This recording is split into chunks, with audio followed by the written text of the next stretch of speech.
Sí, en realidad lo que se está buscando es que se mantenga que la declaración de emergencia sea siempre por ley y no por resolución ministerial. Parece una norma administrativa de un rango demasiado bajo como para que solamente por ella se pueda decretar una situación de emergencia nacional con las consecuencias que pueda tener, ¿no?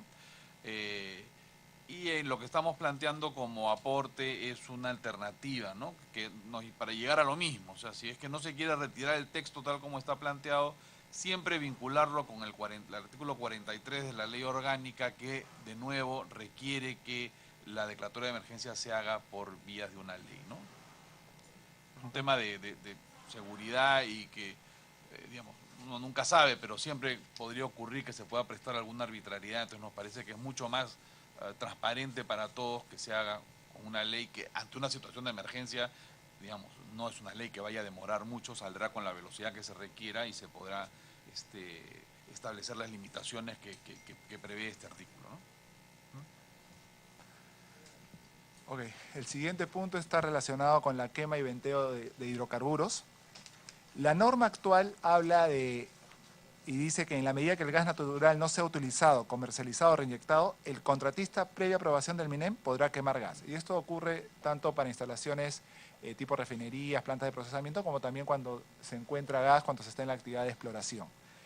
La propuesta presentada dice que la quema y el venteo de hidrocarburos se encuentran prohibidos. Esto incluye el petróleo. Entonces, nuestro temor es que, por ejemplo, cuando se está hablando de contratos de petróleo, no van a poder realizar actividades de exploración porque simplemente cuando encuentren lo natural, la práctica normal en todo el mundo es quemar ese petróleo, pero acá nos están negando esa posibilidad.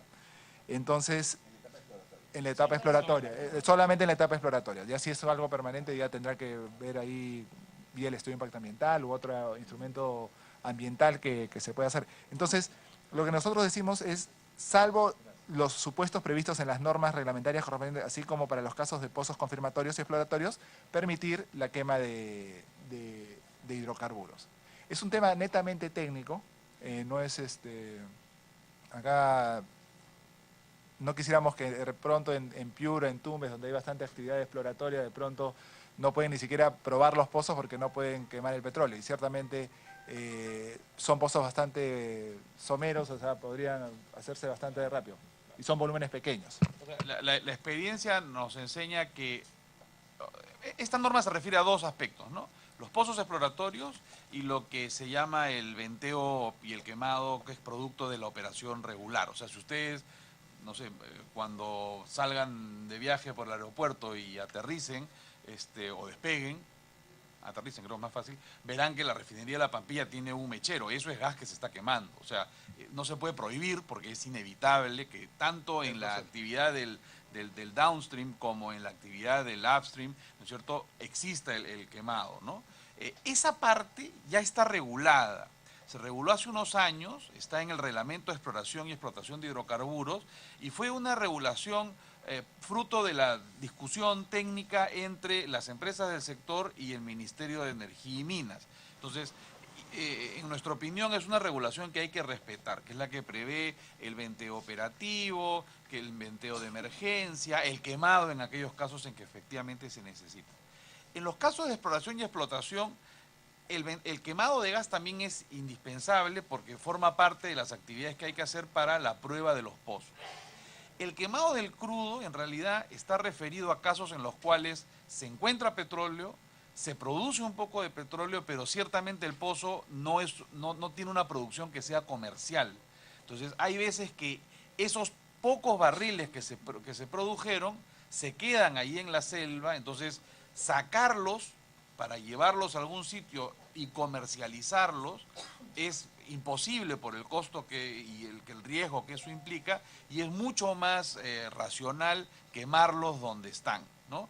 En sitios en los cuales se produce petróleo de manera regular no va a haber quemado de petróleo, ciertamente, ¿no? En la costa, si es que se encuentra crudo y el pozo no es comercial, ese crudo se llevará a alguna otra facilidad desde la cual pueda ser comercializado. Es básicamente para estos casos en los cuales no hay infraestructura. No hay infraestructura, efectivamente, no hay facilidades de transporte de esa producción de prueba que si no se quema se va a quedar ahí en la selva generando muchos más riesgos ambientales que los que generaría su quemado, ¿no? Ok, el siguiente tema tiene que ver con respecto a la retención de áreas. La norma actual de la ley orgánica no establece periodo para la retención de áreas cuando se pasa a la fase de explotación. Ya eso se regula en cada contrato y así se viene haciendo. Y eso está en el artículo 25. En la propuesta presentada sí se está poniendo un límite, que las áreas no exploradas o subexploradas con potencial de hidrocarburos tengan un plazo máximo de 5 años.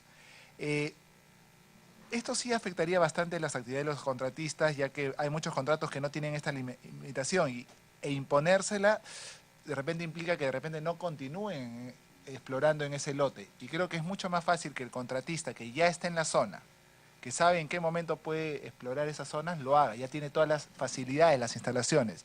Hacer que esto se desligue del contrato para buscar de repente otros inversionistas con el tiempo que se tiene, que es permisos ambientales, creo que no es lo más razonable. Si el contratista que está ahí no lo está desarrollando es de repente por un tema técnico, comercial, pero creo que poner un límite de 5 años sí podría ahondar en el problema.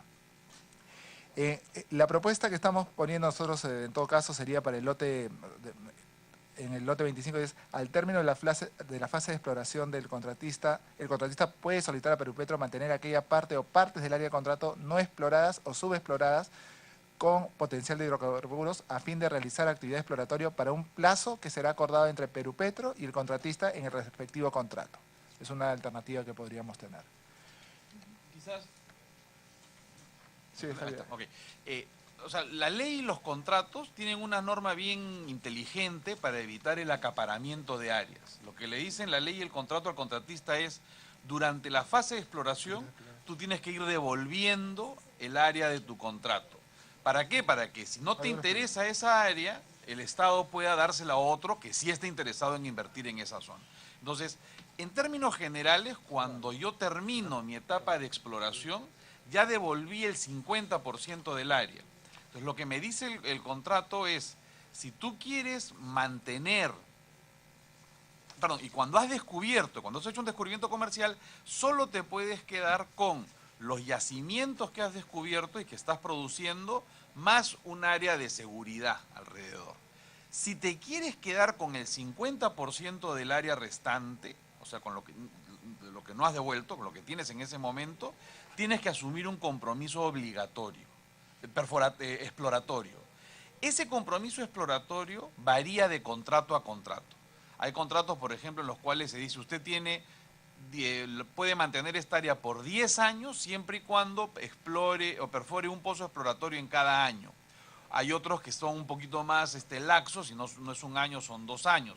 Hay otros que no hacen referencia a pozos exploratorios, sino a UTES, a unidades de trabajo exploratorio. Entonces, hay un compromiso exploratorio adicional que asume el contratista para que pueda mantener esa área y eventualmente encontrar más petróleo. Si encuentra más petróleo, ese petróleo se incorpora a sus actividades de producción, petróleo o gas, por supuesto, ¿no es cierto?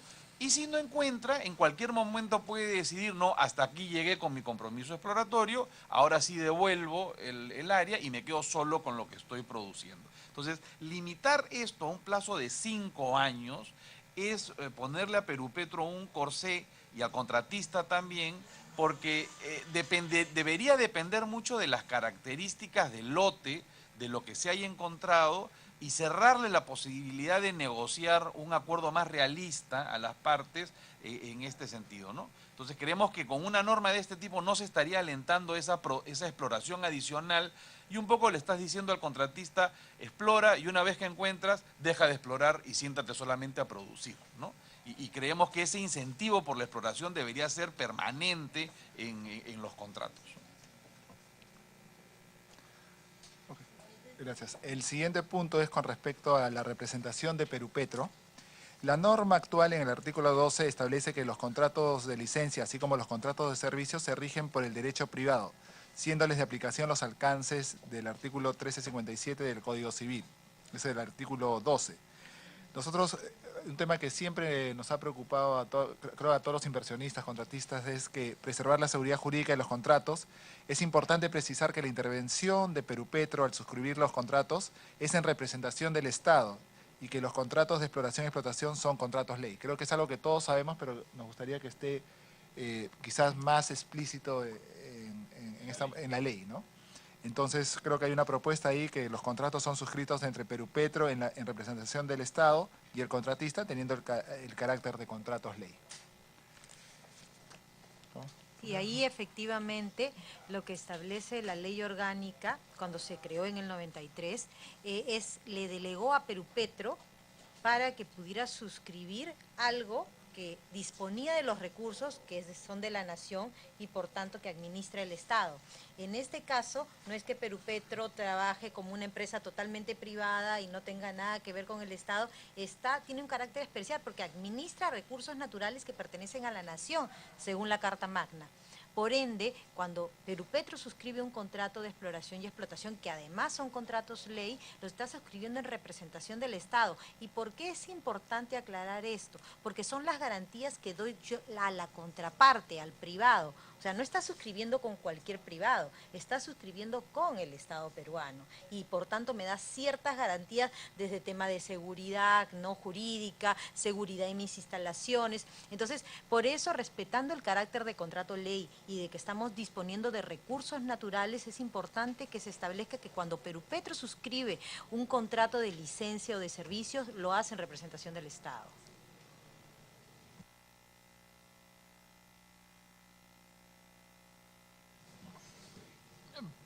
Uno, porque creo que no es una preocupación del Ejecutivo en realidad, es más una preocupación del sector privado, que ante algunas interpretaciones que han habido, algunos conflictos que se han ido presentando a lo largo de los años, como que ahí queda en el aire un poco cuál sería la participación de Perupetro, ¿no? Pero como dice aquí la doctora Delgado, si uno sigue, digamos, la cadena de razonamiento desde la Constitución hasta el contrato, no debe quedar duda que una empresa privada está participando en este caso con otra empresa privada que actúa en representación del Estado. O sea, si los recursos naturales in situ son de propiedad de la nación, como dice la Constitución, y los hidrocarburos producidos son de propiedad de Perupetro, como dice la ley, y Perupetro firma contratos de licencia y de servicios con los privados en su condición de propietario de estos hidrocarburos que son de la nación, no hay duda que el Estado está representando que Perupetro está representando al Estado, ¿no? Bueno, seguimos. El siguiente punto es con respecto a la ventanilla única.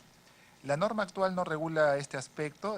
La propuesta que se ha presentado asigna a Perupetro la función de tener a su cargo la ventanilla única de hidrocarburos en la tramitación de permisos, licencias, autorizaciones vinculadas a las actividades de exploración y explotación.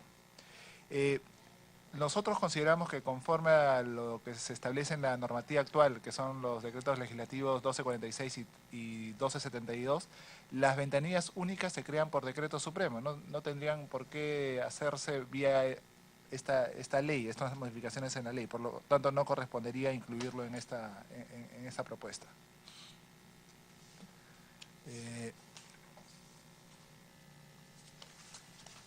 La lista de bienes, la famosa lista de bienes. Otra vez, la norma actual no establece supuesto alguno para actualizar la lista y eso se aplica a los contratos vigentes. La propuesta que ha hecho el Ejecutivo indica que la lista de bienes exonerada de todo tributo para la fase de exploración puede ser actualizada de oficio por los referidos ministerios o a solicitud del contratista o de Perupetro, mediante la norma del mismo rango. Creo que ahí nos preocupa el uso de la palabra actualizada, porque porque la lista de bienes en sí forma parte de un régimen estabilizado de los contratistas. Y de repente cuando se usa la palabra actualizada puede modificar lo anterior. Entonces nosotros lo que estamos proponiendo es que la lista de bienes puede ser ampliada. Si es que se quiere tener un efecto promotor, usar la palabra ampliada para declarar explícitamente que estamos extendiendo el beneficio, ¿no? No, al contrario, podría ser contraproducente. Exactamente. Esa actualización podría ser para ambos lados. Y este beneficio, perdón, solo rige para la etapa de exploración. Concluida la exploración, terminó el beneficio, ¿no? Eso es bien importante tenerlo en cuenta. No es un beneficio que vaya a acompañar los 40 años del contrato. Doctor Varillas, de repente usted me ayuda con la transferencia de autorizaciones. Sí, esta es una norma bien útil, pero que está incompleta. ¿Qué sucede? ¿No? La norma actual y los contratos establecen que al vencimiento de los contratos, lo que pasa a propiedad de Perú Petro es la infraestructura necesaria para que la operación continúe. ¿Correcto? Aquí en esta norma lo que se está haciendo es ampliando eso para que no sea solo la infraestructura, sino también sean las licencias y permisos que obtuvo el contratista anterior. Entonces, todas esas licencias y permisos van a pasar a nombre de Perú Petro. Ahora, Perú Petro como tal no es un contratista, Perú Petro no puede operar. Entonces, lo que va a hacer Perú Petro es ese mismo lote, sacarlo nuevamente en licitación y habrá un nuevo contratista. ¿Cuál es la idea? La idea es que Perú Petro pueda transferirle de regreso todas esas licencias y permisos al nuevo contratista, y eso es lo que falta. O sea, lo que dice la norma es que todo pasa donde Perú Petro, y lo que estamos sugiriendo nosotros es que se incluya la parte final que diga y transferir de regreso al contratista esas mismas licencias y permisos, ¿no? Porque son permisos y licencias, nada más, ¿cómo se llama? Son autorizaciones que ya se tramitaron en su momento, ¿no? Entonces ahí no habría ninguna razón para hacerlo a título oneroso. Normalmente la infraestructura sí pasa a título oneroso, eso no está en discusión, ¿no? Y es la experiencia también que tenemos. En los lotes 3 y 4, Perú Petro vendió en 4 millones y en 3 millones de dólares los activos. En el Z2B hay un alquiler que se paga, en el 192 me parece que también hay otro alquiler que se paga por estos activos, en fin, ¿no?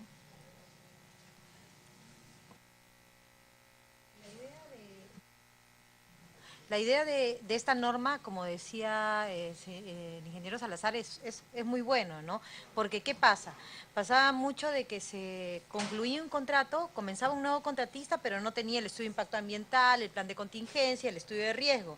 Y el anterior contratista los tenía y no se los quería transferir, y eso obstaculizó mucha de la continuación de las operaciones. Entonces, ahora que está diciendo este proyecto de ley, con lo cual estamos de acuerdo, que todas esas autorizaciones que son emitidas por el Estado a título gratuito, porque el Estado no cobra, da las autorizaciones después de un trámite, pueda transferirse a Perú Petro, y que Perú Petro, al momento de otorgar la nueva PRO a un nuevo contratista o negociar un nuevo contrato, pueda transferirle estas autorizaciones que son básicamente todo lo que es estudios ambientales, plan de contingencia y estudio de riesgo. Básicamente son para ese tipo de instrumentos que el Estado ya otorgó. Es simplemente dárselos al nuevo titular para que haya una continuidad en las operaciones. Lo que se quiere garantizar con este artículo es la continuidad de las operaciones. Entonces, como bien dijo el doctor Varillas, lo que está faltando es facultar a Perú Petro a transferir estas autorizaciones, cosa que no dice la ley y ha omitido el Estado poner en este proyecto, ¿no? O sea, como un ejemplo, imagínense que el 192 no hubiese podido continuar sus operaciones porque el contratista que ingresaba no tenía un estudio de impacto ambiental aprobado a su nombre. Entonces hubiese tenido que paralizarse el 192 por el año y medio, 2 años que demora un EIA, para que el nuevo contratista tuviese su propio EIA que probablemente iba a ser idéntico al que ya existía, ¿no? Entonces la idea es, de nuevo, se transfiere y se regresa para que la operación no pierda el ritmo, ¿no? Perdón, el siguiente punto relacionado con las DIAs, declaración de impacto ambiental para sísmica en exploración. Creo que al principio había un gráfico que mostraba que cero sísmica en el año 2017, o creo 16 y 17, en los 2 últimos años. Si hubiera alguna actividad o alguna acción que pudiera dinamizar el sector, ciertamente sería este. Creo que si de alguna manera estamos buscando algo promotor, de tal manera que, considerando los temas ambientales, se puede hacer sísmica con declaraciones de impacto ambiental y con todo el respeto del medio ambiente, como se viene haciendo, creo que sería tal vez una de las acciones más dinamizadoras de esta propuesta y de la actividad, porque creo que cambiaría en el sentido de que los inversionistas podrían acelerar los procesos de exploración y ver después dónde podrían perforar. Como ustedes saben, la sísmica es como la primera actividad de la exploración para identificar dónde se puede perforar, y creo que esto dinamizaría bastante. No existe... Perdón. La norma que se estaba discutiendo en el Poder Ejecutivo inicialmente sí contemplaba esto. Leo acá. Sí, en algunas normas que estuvieron ahí circulando, que sí lo mencionaba, pero posteriormente ya en la última versión que llegó al Poder Legislativo no lo menciona, pero creo que ya... Efectivamente, como decía Igor, en el proyecto de ley que entró al Consejo de Ministros estaba esta norma, ¿no? Luego, cuando salió de Consejo de Ministros, para venir al Congreso, ya en la versión oficial no estaba, ¿no? ¿Cuál es el tema acá? Que el Reglamento de Protección Ambiental, que es dado por un decreto supremo, contempla el día para la sísmica, pero en zonas no sensibles.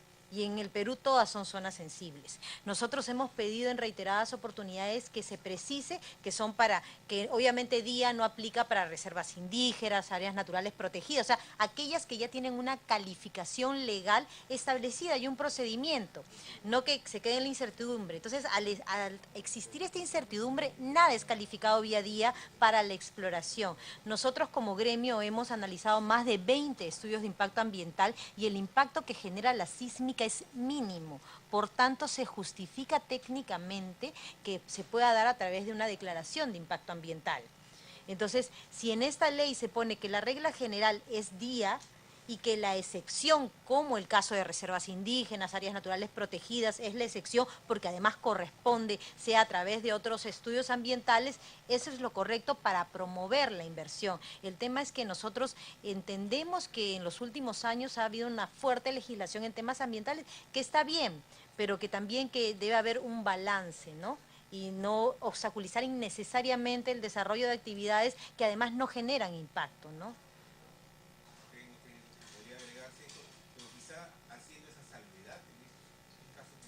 Por supuesto, en temas de reservas indígenas y áreas naturales protegidas, que además ya están reguladas perfectamente en la ley, ¿no? Y sería bien interesante, no sé si dé el tiempo, pero como parte de estas reuniones, tener una charla técnica sobre cómo es la sísmica, ¿no? La sísmica en el mar, por ejemplo, es no hay forma de que genere mayor impacto, porque son dos barcos que van avanzando. El primero que va pidiéndole a los pescadores que se hagan a un costado y el segundo que va simplemente recogiendo la información con una burbuja de aire comprimido que se dispara a una cierta frecuencia, donde más ruido hace el motor de los barcos en general que esta burbuja, donde además los peces se hacen a un costado, pasa el barco y los peces regresan al mismo sitio, porque no hay forma, o sea, para decirlo en términos un poco informales, o sea, ustedes nunca han visto en la noticia que un pez muera atropellado por un barco, ¿no es cierto? Cuando avanza un barco los peces se mueren, se mueven y regresan luego a su lugar. Lo mismo pasa con la sísmica, se pasa recogiendo esta información con los cables, se recogen los cables y se avanza en el otro sentido. El impacto es nulo, si es que hay uno sería mínimo. Hay videos de delfines y lobos marinos, sobre todo delfines nadando al costado del barco que recoge la sísmica, y en una señal clara que no hay ningún efecto ahí, ¿no?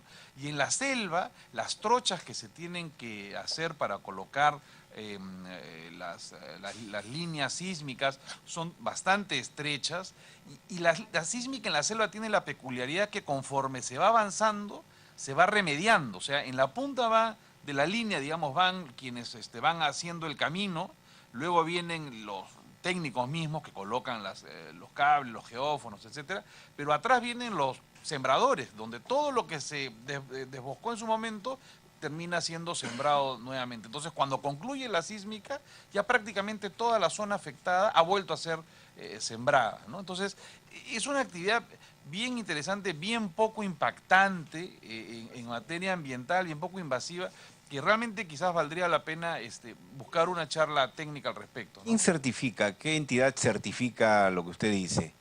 Bueno, OEFA. ¿OEFA? Claro, sí, claro, sin duda. Sí, ya. en los barcos de sísmica hay observadores de OEFA, y cuando se hace la sísmica en la selva, también hay gente de OEFA que va a participar con alguna regularidad para verificar eso. Es que, quizás un paréntesis, ¿no? Esta actividad de hidrocarburos en zonas como la selva, por ejemplo, pero en general en todas las partes donde se realiza, tiene un efecto formalizador que es muy importante y que no se valora mucho. O sea, hoy día en la selva, donde entra la compañía petrolera, entra el Estado, porque entra OEFA, entra Sinermin, entra el ANA, entra el gobierno regional, entran, en fin, el Ministerio de Trabajo, porque entra SUNAFIL, entra RENIEC, porque hay que identificar a un montón de personas que están en la selva sin documento de identidad y que necesitan y están interesados en trabajar. En fin, hay toda una serie de autoridades que entran con la empresa y generan presencia del Estado donde no la hay. Y donde no hay presencia del Estado, en zonas como la selva, lo que tenemos es narcotráfico, tala ilegal, explotación de menores. Esos son los problemas que no se ven o que no se relacionan con la participación de una actividad como la actividad de hidrocarburos y ese efecto generalizador que tiene en todas las zonas en las cuales entra, ¿no? Con respecto al último tema de facilidades para invertir, le voy a pedir a Daniel que nos apoye explicando el tema, por favor. Sí, congresista. Facilidades para invertir. La propuesta inicial en la Ley Orgánica de Hidrocarburos, en el artículo 50 del proyecto de ley, inicialmente se contemplaba la posibilidad de que los titulares de lotes en exploración que tengan inversiones comprometidas puedan realizar estas en otros lotes que se encuentran en fase de explotación. Luego esto se quitó. Ahora, ¿cuál es la razón por la cual se plantea que se considere esto, ¿no? Y como siempre hemos dicho, la inversión es importante y la inversión en exploración es más importante, pues es la de más alto riesgo. Y uno de los problemas que hay es que, por ejemplo, una empresa viene, perfora un pozo y para recuperar los impuestos, el crédito tributario que te da esa inversión, tienes que esperar que acabe la fase de exploración, que puede durar 7 años, 10 años. Entonces, además que tienes un pozo que te puede haber salido seco y te puede costar mucho dinero, no lo puedes incorporar en tu economía a efecto tributario, no tienes que seguir arrastrándolo. Y es un peso innecesario porque si una compañía tiene a la vez de un contrato de exploración, un contrato de explotación, donde tiene ingresos, debería poder consolidar estos dos, esta pérdida que ha tenido en exploración y la ganancia que ha tenido en la explotación, consolidarlo para efecto tributario. Bueno, hoy día no se puede hacer eso. Entonces, ¿qué sucede? Los pozos exploratorios o la actividad exploratoria es mucho más cara que la que debería ser. Antes sí lo permitía, después se evitó. Entonces, lo que pedimos acá es que se restituya esto y que la actividad de exploración se pueda consolidar con la explotación y pague los impuestos que le corresponden.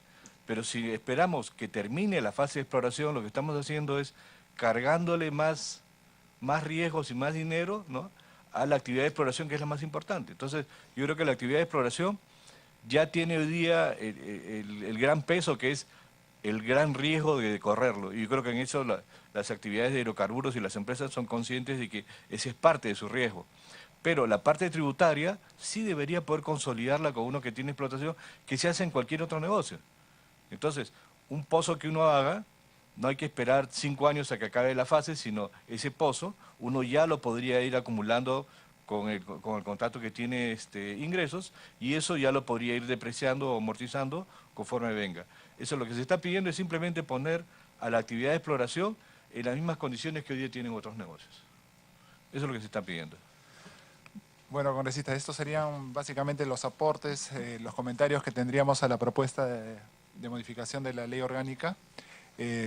Otra vez le agradecemos bastante el espacio que nos ha dado para poder indicar estos comentarios. Creemos que la actividad de hidrocarburos en el país está sí en crisis, y creo que se necesitan acciones importantes para poder revertir esa situación. Y creo que está en manos de todos nosotros, porque este es de interés de todos, del Estado, de las empresas, de las comunidades locales, poder actuar en ese sentido. Muchas gracias. Muy bien, a mí me queda clarísima la exposición, y sobre todo les agradezco por la facilidad con la que la han efectuado, y también el formato que nos acompaña nos permite fácilmente, igualmente, también recoger las propuestas por parte de ustedes. que naturalmente serán evaluadas, serán discutidas al interior del grupo de trabajo, de la comisión y donde corresponde. ¿Alguna pregunta se habría por parte de nuestra, estimado Manuel? Adelante. Buenos días.